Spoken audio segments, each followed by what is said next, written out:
What's up? What's up? What's up, Madden fam, YouTube fam? This is just a quick little tip about how to get the alert smokescreen alert RPOs to work better. Matter of fact, because they're pretty much useless right out the box if you don't know a little trick to get a little bit more out of them than before. So, just for an example, this is like a run play that is tied to the smokescreen alert RPO. You see X, he's on the little alert RPO smoke screen, and on defense I got a cover 3 showing. So just to show you how pretty much BS and useless this is if you don't do the tip, I'm just going to throw it right off the bat. So you see the curl flat defender gets a cover 3, just swarms down there and just takes your head off. You really don't got too many options even on its best day against the cover 3.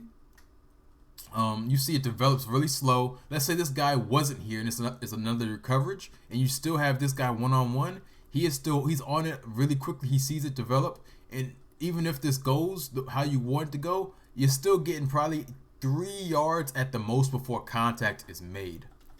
So just a little quick tip of how to get the most out of it. It still isn't an outstanding option call, but it's a way to improve it so it's better off. Like, we still got the same cover 3 on defense, but what you want to do if you really want this play to and let me audible into it to get the most of it, is you want to motion one of your wide receivers over and to give yourself like a 2 wide receiver look to the RPO side.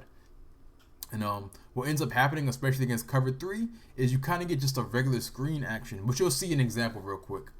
So I'm just gonna motion them over. As you see, they rotate down to their single high look. You can just snap the ball, and there we go. Let's take a look at the replay real quick.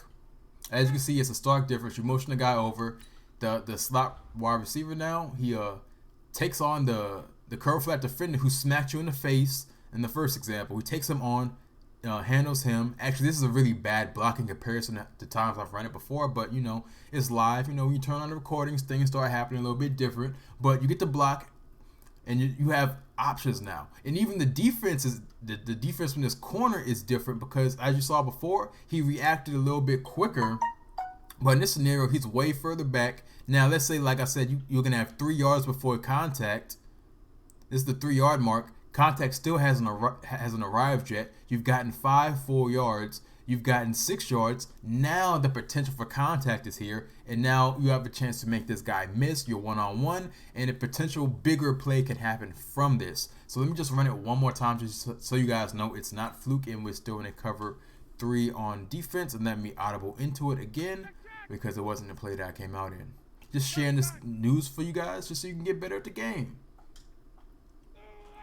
Block still happened. Boom. He got off the block. I tried to make a spin, which Julio Jones isn't the greatest spinner, but that's on me. But let's take a look at the replay. The block still sits the same way it did before.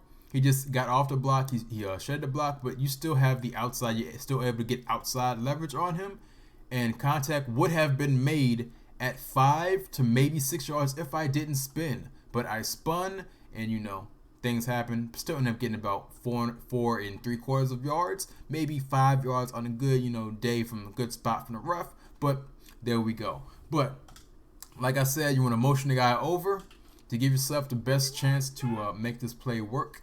If you're going against other defenses like a Tampa 2 or like a cover 4, you're gonna have that one-on-one opportunity on the outside, and things just work way better for you. You're blocking slot receiver. He's gonna have more room to make his blocks happen. So you just gotta read how that plays out. But you have more options available to you, and you still have the RPO action for the run option as well. If you see the defense is starting to cheat towards that as well. So this is just a little quick tip, just how to get a little bit more out of this specific RPO, because for 95% of this year so far, it's been completely useless for me until I figure this out myself. Just want to share it to you guys so you guys can actually implement it into your game plans as well, and just stop just running the ball when you got this RPO action, because it's an RPO for a reason.